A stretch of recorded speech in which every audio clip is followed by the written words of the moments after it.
All right, guys, welcome back to another episode of Real Talk. Jeff here. Brad, how are you, man? I'm doing well. Crazy Super Bowl. Sucks that there's no football until September now. It's always the downside to it. But overall, successful year. First season doing the pod. So I don't know. I feel like it was pretty successful, and I don't know. I'm looking forward to kind of talking post Super Bowl now. Yeah, I mean, looking back, these past couple of days I've been flipping around to like old pods. A lot of them are trying to listen to like what the takes were on Tampa Bay and things like that, such nature that we've had throughout the year. And Jeff was on earlier in the year and what his take was, and Andrew Brash was on earlier in the year what his take was, and that was kind of fun. And just going back, and I'm like, man, it was a really good time just trying to predict the season in general. That's the funnest thing about football. The off season's actually it's fun. I've always heard people say that the NBA off season's better than the actual season, and the NFL season's better than the off season. But the NFL off season is actually really fun. It really is. It sucks that it's so long because we have such a drought. Like we're not going to see an organized football game till at least mid August with preseason. So it sucks. But off season storylines, baby, you ready? Yes, sir. Let's talk about this one. Russell Wilson. It's being reported. Um, a lot of different outlets are talking about it now that Russell Wilson potentially wants out of being a Seahawk. When asked about being frustrated with the Seahawks organization, he says, "I'm frustrated with being hit." What's your take? What's your initial reaction? Um, gun to the head, is Russell Wilson a Seahawk? I mean, there's a lot. There's a lot to talk about here, but Yeah. we'll just go and make it short and sweet. Yeah, I don't think he leaves in the middle of a contract. It would have to be once the one he's currently under ends. But I remember, not too many years ago, I was, before the podcast, obviously, I was a big advocate that he was going to be a New York Giant when Eli Manning was leaving, when they still had Odell Beckham Jr. And I think it was their first year with Saquon Barkley, and they still had Eli. I thought they would pull the trigger. I thought it made sense for Russell Wilson to go to New York, kind of build his brand. His wife, Sierra, she's a musician. It would be better for her business probably to live in a city like New York or Los Angeles.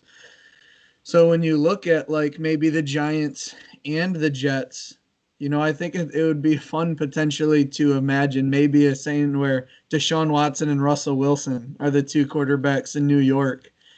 But as far as where he would go or where he fits, that's a whole nother story. But I've always been under the belief that Russell Wilson was much bigger than Seattle.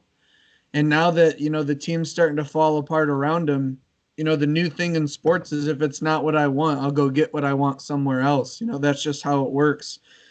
So I think the day and age of the Tim Duncans, and the Kobe Bryants staying with their same team, the Dirk Nowitzkis, I don't think that's the standard anymore. I think people are willing to move, and I think in the next coming years, I don't think he finishes in Seattle. I think he definitely moves. Yeah, I mean, his career is very similar to. It hasn't taken the same trajectory, but it's very similar to Tom Brady's in the sense that, like, he came in, he was immediately on a contending team with a good coach, and he honestly experienced success very early. He went to back-to-back Super Bowls, obviously won one of them. But now the thing that made him good, the running game and the defense, they're gone, and he has ascended. And people look at the Seahawks as being carried by Russell Wilson, and that's much how the Patriots were looked at during the mid 2000s. Your 2009, 10, 11 seasons. Sorry, and Russ has his own brand, like you said. I mean, he's the reason that team's as good as they are, and if they're not willing to or able to put things around him to succeed, the league's changed too much that people don't put up with that anymore. And you can hate on those players all you want, but I promise you that if you clocked into work today you're listening to this and you clocked into work this morning and you talk about how, there's things about your job that you like. Maybe you are respected, but there's things that you're not respected. Maybe your compensation, maybe it's your money, maybe it's you don't get enough vacation time, or maybe you think you're better than a guy that's getting paid more than you. Don't tell me you don't want better. Don't tell me you're not like, well, I think I deserve more. Or maybe I should go look for another job. Why can't Russell Wilson do that? But because he signed a $150 million contract? So what? I mean, that's the terms of the deal. Mm-hmm. I think ultimately there's a lot that goes into it. Russ, there's a market out there for him. Okay. Multiple picks. Obviously, there's a lot to go over there, and there's a lot of good fits. But gun to the head, you think that he's not a Seahawk long term for his career, but you do think he finishes out his contract. Yeah, and I think Russ and Pete and that organization maybe have an understanding to where, maybe he lets them know a year out so they can try and get something for him, trade value and things like that. But I just think that it always made sense for Russell to go to a bigger market, and there's at least 25 teams that would go for Russell Wilson. I mean, maybe you have some teams that have their young stud that aren't coming off of him, but Russell Wilson, he's a top 5 quarterback in the NFL. I think, like, when you talk about it, his name's always going to be in there. So we'll see. They have a year or two to maybe draft or acquire some people around him, but, the division's not getting any easier, especially with Matt Stafford coming over, and the Cardinals seem to be on the rise. So I think there's a lot to be said for that too. But Russell Wilson, I think he leaves Seattle. I think it's the best division in football, and you make a really good point there, obviously. The division around him is getting better. Let me say this. Russell Wilson is a Seahawk in this coming season as long as he doesn't request a trade. Saying that you're unhappy with getting hit is telling your team, get me some better linemen. Get me a running game. You're making your voice heard. He hasn't pulled a Deshaun Watson and said, this is a terrible organization, I want out. Because I don't think Russ truly believes it's a terrible organization. I mean, they did win a Super Bowl while he was there. And they went to a second one, Depending on what you think, they were a couple yards away from winning it, I don't know. I think that I think as of right now, I think it's an overreaction. We're talking about it because it's a story, but I think it's an overreaction. I think it's just like him venting his concerns. If Aaron Rodgers would have said last year, I have nobody to throw to, maybe the Packers would have drafted a wide receiver. You know what I mean? Is Russ getting to that point? I don't know. I think it's a little. It's definitely, and it's a weird comment that he says he's sick of getting hit. I do find it strange that this comes right after they got rid of his offensive coordinator, in which Russ had his best season. Maybe it's an overreaction in terms of he's gone. Next 2 years, he's out of there. But essentially, it's like Russell Wilson doesn't say these things. I know. He had to have said them privately, and it's got to the point to now he's saying it publicly, which means if something's not done, the trajectory is towards him leaving the Seattle Seahawks. That's what I think everybody looks at. And I guess your answer to this question is, do you think the Seahawks fix their problems, or is it too much for us to overcome? They don't have a first-round pick, so they can't even draft a stud. Right, and it's like the people that they're using those first-round picks to acquire are on the defensive side of the ball. Yeah. I don't know. I just think the Seahawks had a pretty big decline in the second half of the season. Russell Westbrook's MVP, finally going to get some votes. I keep saying Westbrook, sorry, but his MVP season, that he was supposed to get his first couple votes and maybe win, went down into the tank. And it's overall and it's overall frustration. And if the 49ers turn this thing around and the Rams are just as good with Matt Stafford, and we see the Seahawks potentially miss out on the playoffs next year. That's what it would take, in my opinion, to have it blown up. They'd have to miss the playoffs. And I think they're just too good to miss the playoffs. As bad as they were at times this year, especially defensively, they're so good in a lot of other ways. Obviously, offensively, throwing the football, they were as good as anybody really until the second half. They really started to taper off. They could use some healthier backs throughout the year, and I think that would probably help out. But they're not missing the playoffs. At least I I don't think, but again, I did say their division's the best in football, and I believe that. So, anything else on Russ for now? Nope. All He'd right. probably look good in black and yellow, though. You think so? Red, white, and blue. Everybody looks good in red, white, and blue. Let's go, baby. I don't want to beat up this game too much. I mean, everybody's either watched it or seen their fair share of highlights or heard their opinions. But Bucks, Kansas City, Super Bowl recap. Story of the game is 100% Todd Bowles, what the defensive line was able to do to a very beat up offensive line. And the Bucks offense didn't make a lot of mistakes and scored when they needed to. They win 31-9. Any reactions you have from the game that you want to share? No, I guess it was super obvious the whole game that the Bucks offensive line and defensive line just completely dominated. Yeah. And from that point on, I mean, I can't imagine people thinking that it negatively impacts Patrick Mahomes. I mean, some of the throws and things he was making with his wide receivers dropping the ball, and maybe some of you seen the stat, maybe some of you haven't, but behind the line of scrimmage, before throwing the football and before being sacked, he ran for 497 yards in that game. That's just remarkable. A lot of people will say, well, hey, the Bucks, they just showed the blueprint on how to stop the Chiefs. I mean, you got to have the personnel too. Like, you can't just play that defense with anybody. The Bucks, I think anybody would put their vote for best front seven on the Tampa Bay Buccaneers. Then they drafted Winfield Jr., who had a shot for Defensive Rookie of the Year. And then on offense, Brady made no mistakes. Brady made absolutely no mistakes. When the defense wasn't playing lights out, when they got the ball back, he'd move field position. And when they made plays, he made points out of it. I do think it's funny, worth note saying that Tom Brady, Leonard Fournette, Gronk, AB, and Ryan Suckup were accountable for all 31 of their points, and they were not on the Buccaneers last year. So I do want to say, I know the simplified story is Brady came to the worst franchise ever and won it. But essentially Brady did, and then he was like, let me handpick a few guys, and he orchestrated an amazing job on offense. He played clean football. He did what he had to do. He didn't have to be Superman. At times he was this season. But all season long, he did exactly what he had to do. The defense did what they needed to do. And the biggest problem is that they're going to be here next year, too. So, I mean, this Tampa Bay team is scary. We knew they had the talent all year. Me and Jeff always talked about it. A lot of times, benefit of the doubt, we left them in the top 10 in our hierarchy. Absolutely. Simply because we knew what they were capable of. And we knew they were capable of this. Correct. And I believe everybody did. We never took them out of the Super Bowl bubble, ever. Right. We really never did.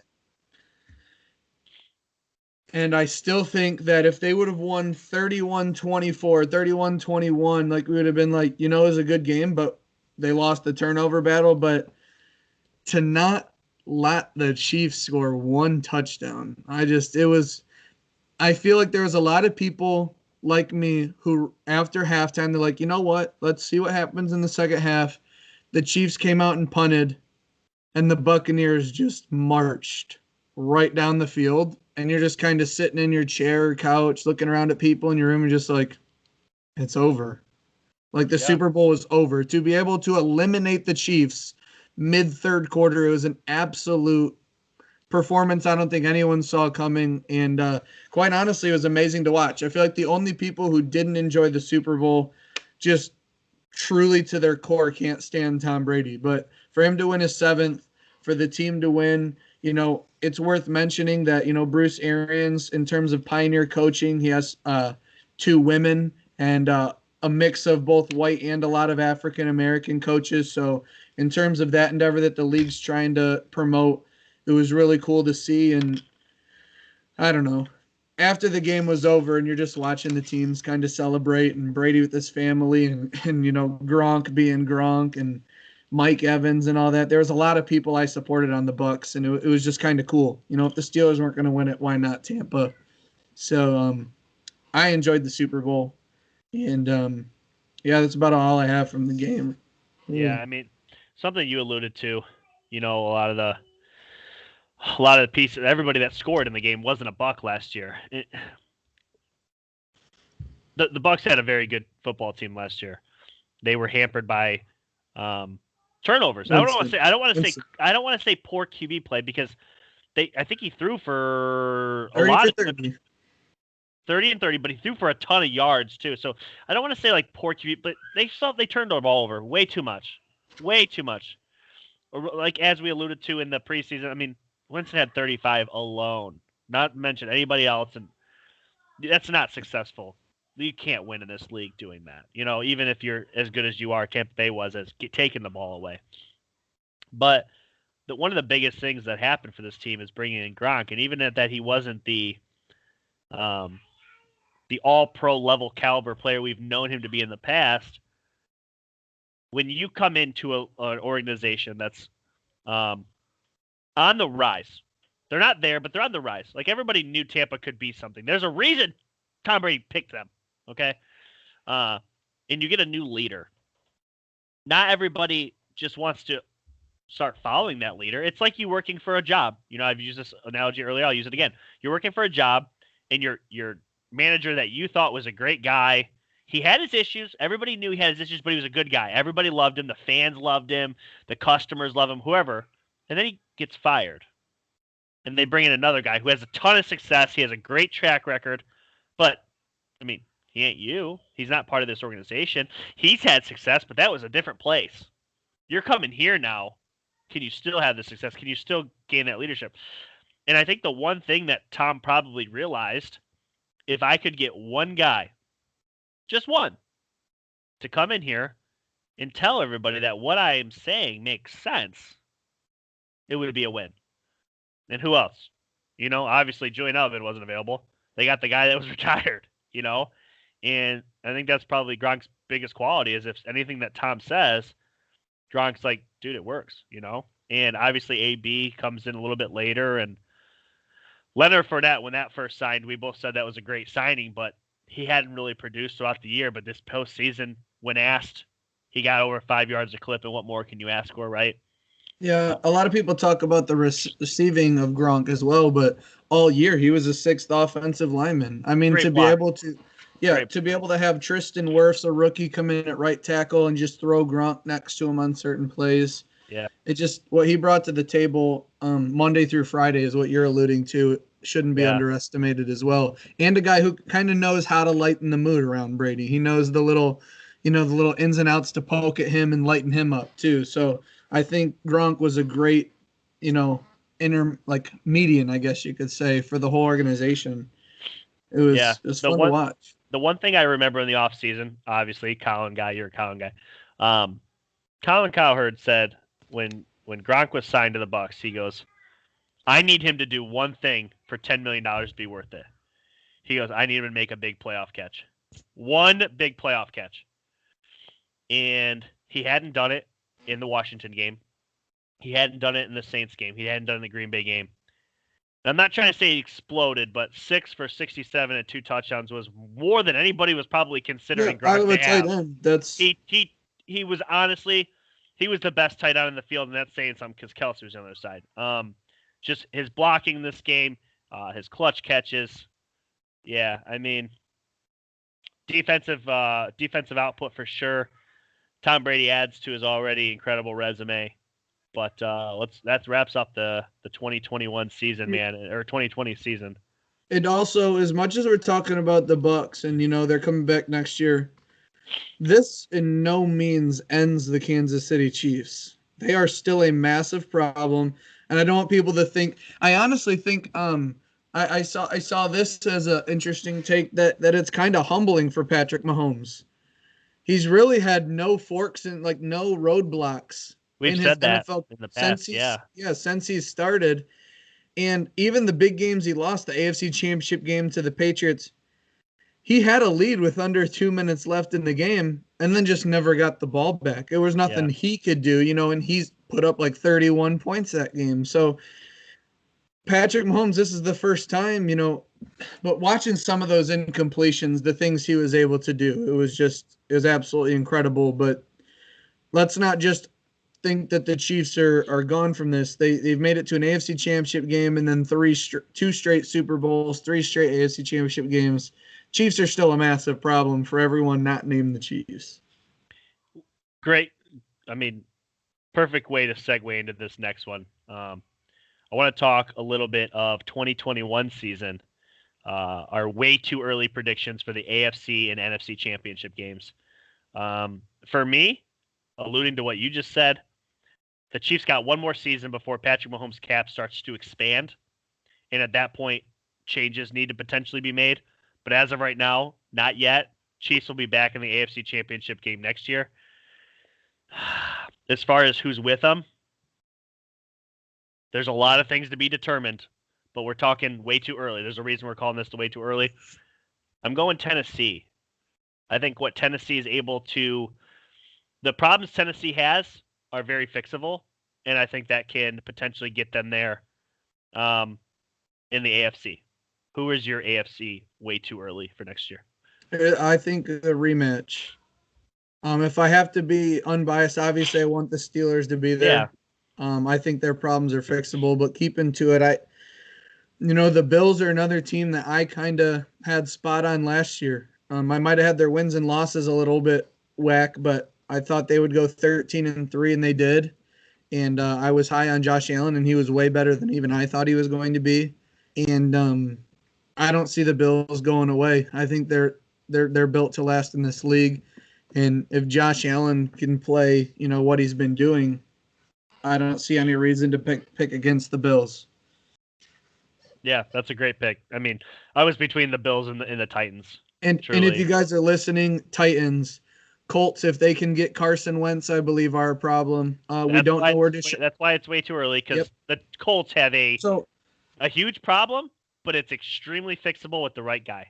Yep, Deshaun Watson could still be a Dolphin. I mean, there's just a lot of things that could happen, but based off what we know right now, I have a rematch.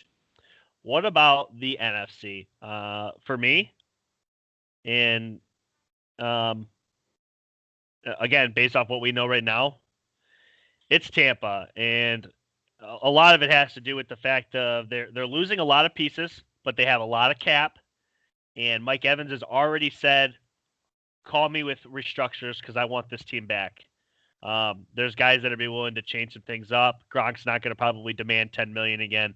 There's some money to go around. This team can get a lot of their pieces back. And for me, the second team, watch out. It's the Rams. They got that QB. The only problem I had with them all year this past year, I wasn't able to pull the trigger because of the QB situation. They got a good one. I'm super ecstatic to see what the Rams can be this year. I agree. When you started the segment, I was really hoping you wouldn't say the Rams, so we had different answers. But that's okay. I do think it's the Rams as well. Give that team, that defense, a Matt Stafford caliber quarterback, working with Sean McVay. A lot of people want to say show how good you can be. I think he will. I don't think it's going to be a situation where show how good you can be and he's average. I look at Matt Stafford to have career numbers. I look at the Rams to win 13 games. I look for the Rams to make a real push. So they have they've already got the defensive player of the year on their defense. So might as well just make it to the NFC Championship game. Oh, you're so funny. All right, we're gonna play a game. Okay. A lot of people watching like, oh, Brad's salty AF, man. Heck yeah, I'm salty, dude. Kill me, dude. Get out of here. We're going to play a game. Okay. There's 32 teams in the NFL. What did I say, 12? 12, I believe, was your number. 12 of them do not have a Super Bowl. And he sprung this on me, you guys. This wasn't Brad. This was not planned. Get after it. 12 teams don't have a Super Bowl win. In the next 5 years, here's the question. Are you in or are you out on whether or not they can win a Super Bowl in 5 years? Okay? You can take everything into consideration, but the only thing I don't want you to do is tell yourself, well, if they land a Hall of Fame level quarterback, that's not realistic. But realistically, if what they can have, what they could draft, what coaching changes they've made, can this team win a Super Bowl in 5 years? You ready? Yeah. Let's start with the first one. The Arizona Cardinals. Do they have an open Super Bowl window? Are you in? Are you out? 5 years. 5 years. I think I'm out. Really? I think I'm out because I'm not going to anticipate Russell Wilson just leaving because of his latest comments. Matt Stafford's going to be there. Russell Wilson's going to be there. The 49ers, I truly still believe, are the best coach team in that division. I think their division's too tough. For them to make the playoffs, I think they could. But once you get in there, I think the Cardinals need a lot of pieces. I guess could they? Yes, but like I don't think like. I guess that's where the question is. Could they? Is that the question? That's could the they? question. In 5 years, could they? Yes, the Cardinals could. There's Okay. I'm not saying no way. So yes, the Cardinals could because Okay. they have the quarterback, star wide receiver. They have a young coach. They're going to have more draft cap space. Could they? Yes, but I would put that at unlikely. Okay. I'm in on this. I think they do have a Super Bowl in the 5 years. A possibility. I'm not saying they're going to, but they have the Yeah, possibility. And so not this year coming up because we're expected to have a decrease in cap, but the following year, your 2022 season, there is supposed to be a large increase because of the decrease this year for the first time ever, and then on top of the increase. So there's supposed to be almost like a double increase. They're going to be on a rookie quarterback contract still. Okay? I think that could be the year where they go out and blow it up, like put everything around Kyler, put defensive pieces in there. Maybe people had cap casualties. This team could benefit from that jump. I'm going with a yes for them. Moving on. The Atlanta Falcons.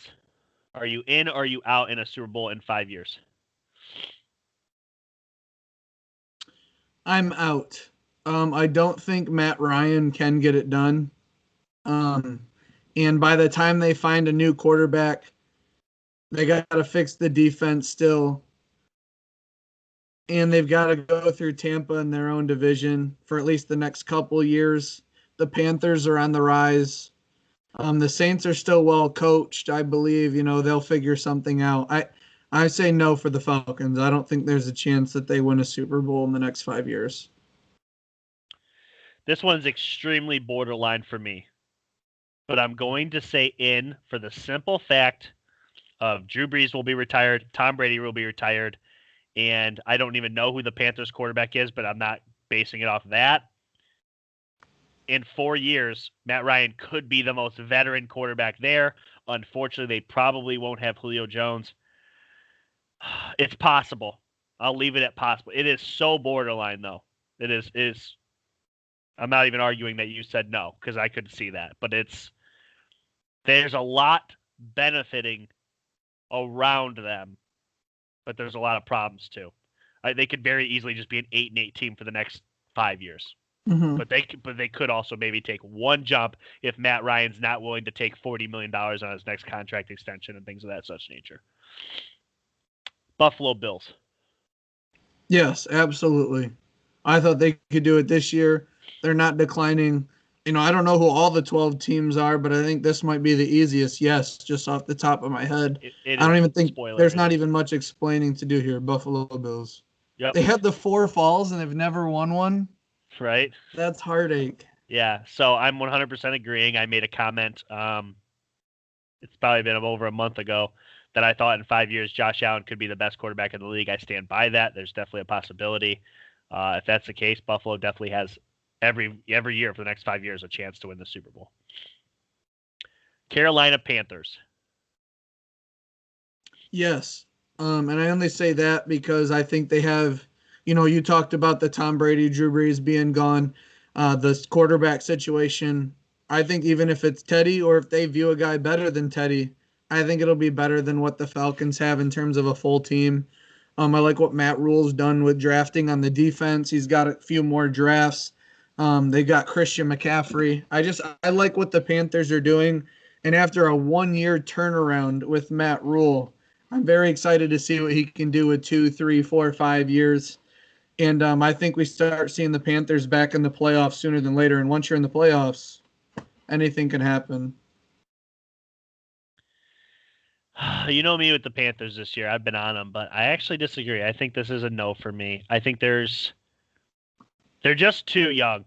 And right now, they need something that again, I'm not going to try to predict they're going to have. And they don't have that. They don't even have a quarterback. And it's so hard for me to say this team's going to win a Super Bowl when I don't even know who their quarterback's going to be this coming season. It's too much for me right now. I have to say no on them. Cincinnati Bengals. No. I say no only for the fact is, it's going to be hard for me to say yes to some AFC teams because the AFC is just so good. When you look right inside division, I'm not even going to bring the Steelers up right now. There would be a huge question mark.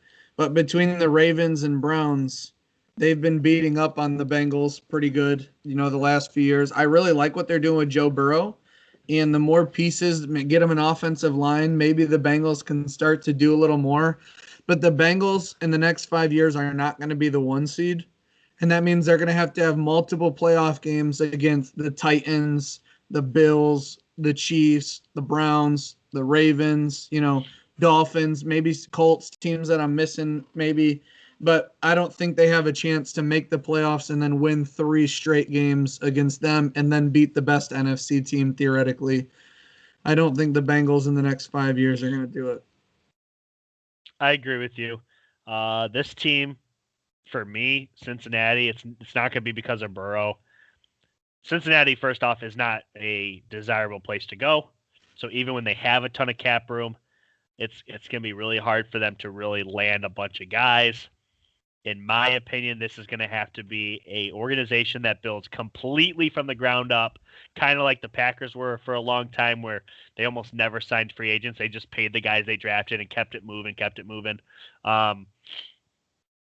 Cincinnati, I think, in order to get some sort of Super Bowl championship under Burrow, it's going to have to come in like year 7, 8, 9, 10 deep. It's going to have to be a well-oiled machine for so long that people want to come to Burrow maybe at the end of their years and stuff like that. I will say, though, and maybe you guys agree, maybe you don't, but week 5, the Bengals are a good watch. If you turn on the 1 o'clock window, they're no longer a team where you're like, you just never watch the Bengals and only Browns, Ravens, and Steelers fans watch the Bengals outside of the Bengals fans. They're an interesting team. They've got pieces on offense, and the defense is improving. What's his name? Zach Taylor, is that his name? The head coach. Yeah. He's been doing a good job, and the Bengals are on the rise, but I don't think they're going to sniff Super Bowl. Yeah. And, that's another thing. As much as, you said Zach Taylor's doing a good job, and I think I agree, I don't know that his job's safe because this league, NFL, has truly always stood for not for long. And if you don't win games in this league, it doesn't matter how good of a job you're doing, you're typically gone. I will say this. Yeah, and I will say this, the Bengals have been the one team outside of the Patriots. Coaching changes in the last 20 years, they've had one.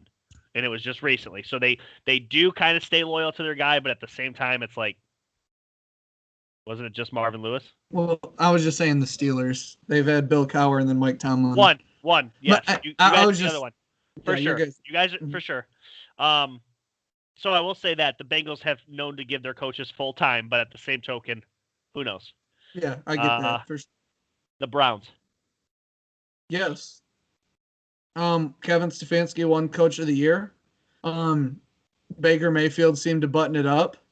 It'll be really interesting to see what goes on with the OBJ situation. But if they play how they played offensively this year and can add Odell Beckham Jr. and continue to play how they did this year, it's an offensive league.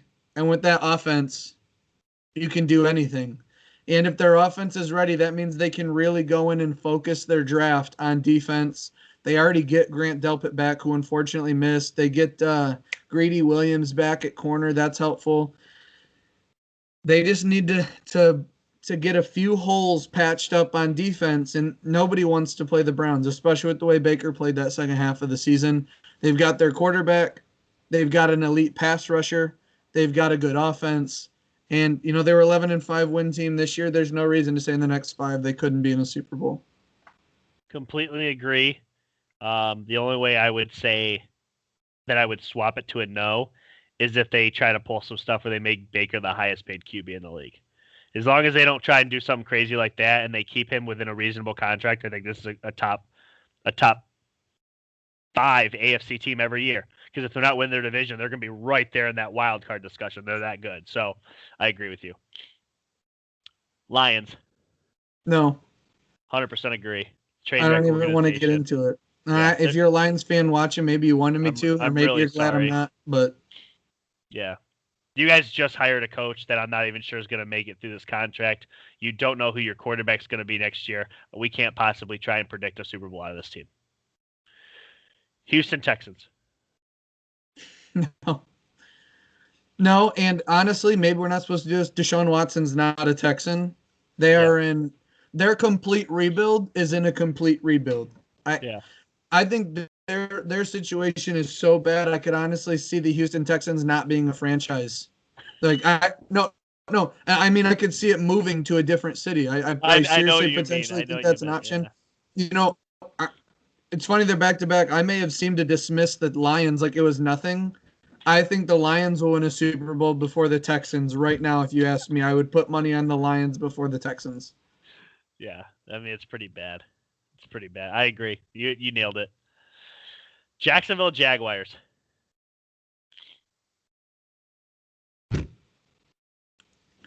Once you make the playoffs, anything's possible. In the next 5 years, the Jaguars will have a few playoff appearances under Urban Meyer. They're going to have Trevor Lawrence. They're going to have a good offense, again, in an offensive league. It is tough because you're in the AFC, and inside the division, you have Titans and Colts. We'll see.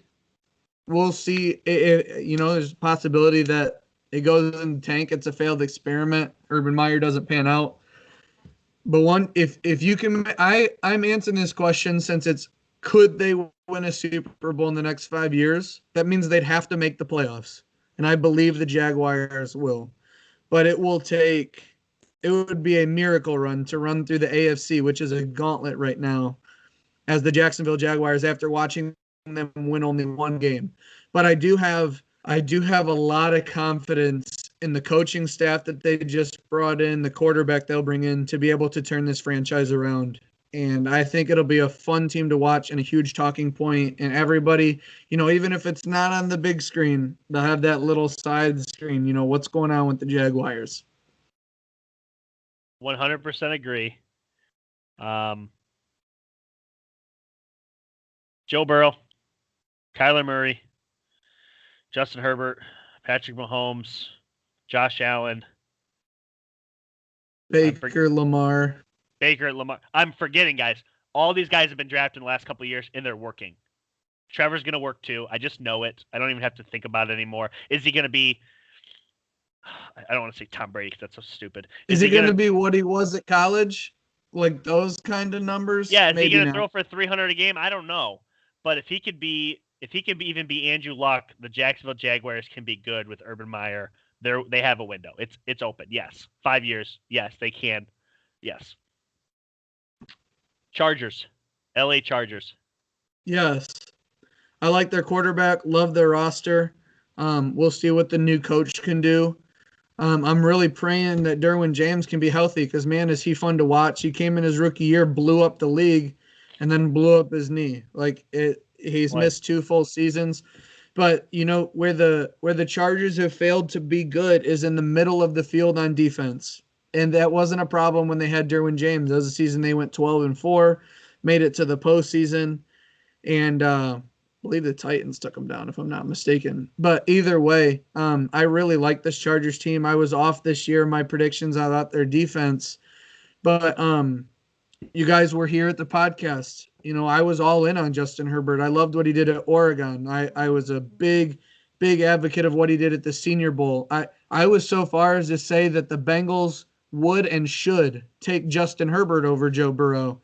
And, he went to a team that had a good roster and a coach who seemed to know what he was doing. And, if that doctor doesn't stab a lung, maybe we don't get to see Justin Herbert this fast. But everything happened for a reason. And Justin Herbert, I mean, what can you say about what you saw from him? They have their quarterback, and this team does have playoff appearances in their future. 100% agree. I don't really have any more to add than you just did. Great young quarterback, loaded roster. The only thing is they have a brand new coach. That's the only iffy thing that I'm just not, we just never know anymore. But everything else checks out, so it's definitely open. Minnesota Vikings. Yes, and that's simply because the Bears, if they don't get a new quarterback, I like Mitch Trubisky more than some people do, but I just think there's some deeper problems with that team. But if they do figure it out, they made the playoffs this year. But the Lions take them out of the picture. I think the Vikings had an off year and still were one game out of the playoffs. They started 1-5 or something like that this year, and were still able to make a push for the playoffs. I think the team's going to be fine. I think they just need maybe a cornerback. Patrick Peterson's out on the market. I'm not saying they will go get him, but if they can shore up that secondary a little bit, they've got pass rushers. They've got Dalvin Cook and that receiving core, Thielen and Jefferson. I like the Vikings. I think they could win a Super Bowl. A lot of these teams I'm saying yes, it's still on the, I doubt they will. But could they? Yes. I think their name is in the ring when you talk about teams that'll be in the playoffs. I'm out on them. I just could they be a playoff team? Yes, but for me that doesn't. I know you're like anything can happen, but 10-6, 11-5 is just their ceiling. They're just not any better than that. They're I don't have the stat in front of me, but at this point, it's like over 10 years in a row where a team has won the Super Bowl without paying their running back in the top 10. And they're paying their running back top 5 money. Their quarterback is getting paid amounts that he really shouldn't be. Right. Their coaching staff has taken a step back defensively for sure, and that was definitely one of their strong suits. They lost Kevin Stefanski, which clearly matters at this point. I'm out on the Vikings. I think they're farther than 5 years away because they need something that I can't predict they're going to get. So, last team, ready? Tennessee Titans. Yeah, absolutely. They're one of the top teams in the AFC. They've got one of the most fascinating players in the league in Derrick Henry. Really, the only weakness to his game is whatever that hair thing is that's coming out of the back of his helmet. It looks a little weird.